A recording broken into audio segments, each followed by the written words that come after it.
Hello, my name is Cohen-Gadol. I'm a neurosurgeon. Today I'll talk to you briefly about the management of acoustic neuromas. This is a tumor type that I have been taking care of for many years, and it's been an honor for me to take care of many patients, unfortunately suffering from this disorder with excellent outcomes. First of all, these tumors or acoustic neuromas are also referred to as vestibular schwannomas. It's important to know that they're benign. They emerge from cells that coat the neurons or the myelin of the cerebrocochlear nerve involved with hearing and balance. It's essentially a nerve in the back of the head coming off the brain stem that transmits information about hearing and balance.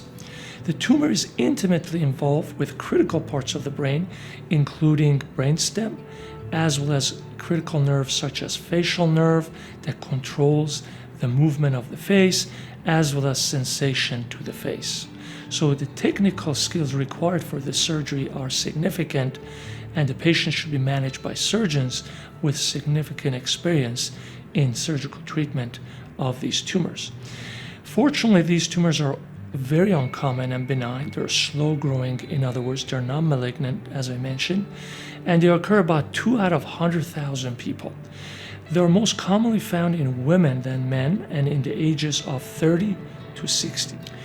It's very important to know that the nerve is very much disrupting and very much encasing the nerve that transmits signals related to hearing and balance. And this can cause hearing and balance problems in about 80% of the patients. In fact, the most common presenting symptom is related to balance problems and decrease in hearing.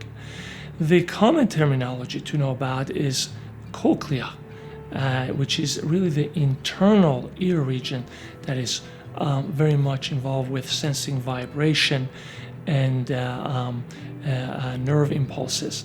Importantly is also vestibule, which is the internal ear region that detects and processes motion, acceleration, and movement. So these are two of the nerves that are very intimately involved with the tumor. Acoustic neuromas grow very slowly, approximately 1 to 2 millimeter each year. Patients may or may not have or recognize the fact that they have any symptoms until the tumor has reached a significant size. This also explains why the symptoms do not present until the age around 30 or 40. These tumors can be large enough that they can compress the brainstem and important parts of the brain and cause impedance or resistance in the flow of cerebrospinal fluid or the fluid around the brain, and that can cause what we call mild hydrocephalus and associated symptoms. Again, this backup of fluid leads to increased pressure, and the brainstem compression can also cause dysfunction in other cranial nerves in the area, such as sensation of the face or feelings, or even movement of the face in very advanced cases. So the common symptoms in summary are typically tinnitus, which is a roaring, hissing, high-pitched sound in the affected ear, or hearing loss, difficulty hearing a conversation, or deafness in the affected ear. Also vertigo, the feeling of abnormal movement or altered sensation of lifting or spinning that may be experienced by the patient suffering from an acoustic neuroma. So what are the less common symptoms? Dizziness, sensation of whirling or very rapid spinning, facial weakness, again in very advanced cases, which will make it difficult to blink or smile, and also numbness in the face or the affected ear, and pain in the face, in the head, and the pain in the head can be significant, obviously, if there is fluid buildup. So what are the less common symptoms? Again, it could be swallowing difficulty, altered gag reflex, nausea, vomiting, associated with dizziness, altered level of consciousness, and again, very advanced balanced disturbances. What are the tests that we use to evaluate the effect of the tumor more accurately? One of them is an audiogram that evaluates the level of hearing and its functional status. Next is electronystagmography, which evaluates the balance by detecting involuntary eye movements and balance. And another test that's very commonly performed is an auditory brainstem response, which checks the hearing pathways within the brainstem. And the most important test, obviously, is an imaging test, which is an MRI, which evaluates the soft tissues, the size of the tumor, the amount of compression on the brainstem, and finalizes what are the exact treatment modalities best fit for the patient. What are the treatment options? More importantly is number 1, observation, number 2, radiation, and number 3, microsurgical resection via craniotomy. There are different surgical techniques for removal of the tumors, and many factors are used to determine what is this optimal pathway or surgical approach to remove these tumors. What are the options for observation? Expectant management is very reasonable and favorable for older patients and those who have small tumors and are not causing any symptoms. Obviously, patients who have to have regular MRIs every year to check the growth rate of the tumor and make sure no intervention is warranted. What are the other options besides surgery? Radiosurgery or radiation is also an effective mode of therapy for these benign tumors. And number 1 is a radiosurgery, which is a concentrated beam of radiation aimed at the tumor, and it takes about 50 minutes to perform the treatment, and the patient goes home same day. Again, an effective mode of treatment for tumors that are relatively on the smaller size. Also, you can use fractionated radiotherapy, which is a similar mode of therapy to radiosurgery, where smaller doses of radiation are aimed at the tumor over several visits to stop growth of the tumor. It takes about 15 to 20 minutes for each session, and because the radiation is fractionated to smaller amount, there is less risk to the nerves and the areas around the tumor, such as the brainstem. So what about microsurgical resection? Surgery is a very effective modality for larger sized tumors in younger patients. The tumors that are pressing on the brainstem, causing compression and therefore related symptoms due to the pressure.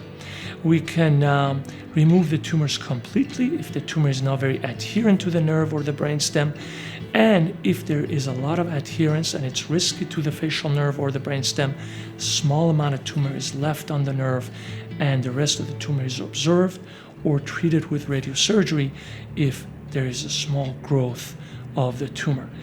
It's important to know that the main goal of the surgery is to relieve the pressure, maximize tumor resection, and preserve as much function and, more importantly, facial function as possible. What are the complications related to surgery? Could be hearing loss, facial weakness or paralysis, balance difficulty, brain fluid leak from the incision or through the nose, persistent headache, meningitis, stroke, and sometimes up to 5 to 10% of the time tumor recurrence later. The surgery is a significant undertaking and does have some risks, although not very significant. The patient will require up to 6 weeks to 3 months to be able to recover from the surgery and return to regular activity. The outcomes vary from the surgery. 75% of the patients have good facial function after surgery. That is excellent outcome. Almost all the tumor is removed, and 3/4 of the patients have excellent facial function and no significant cosmetic deformity. However, there is also the 20 to 25% that can be left with some facial weakness. 20% of the patients, in fact, can have useful hearing if you consider all the patients who undergo tumor resection. Partial removals techniques can preserve function, and it's extremely important for your surgeon to consider partial resection.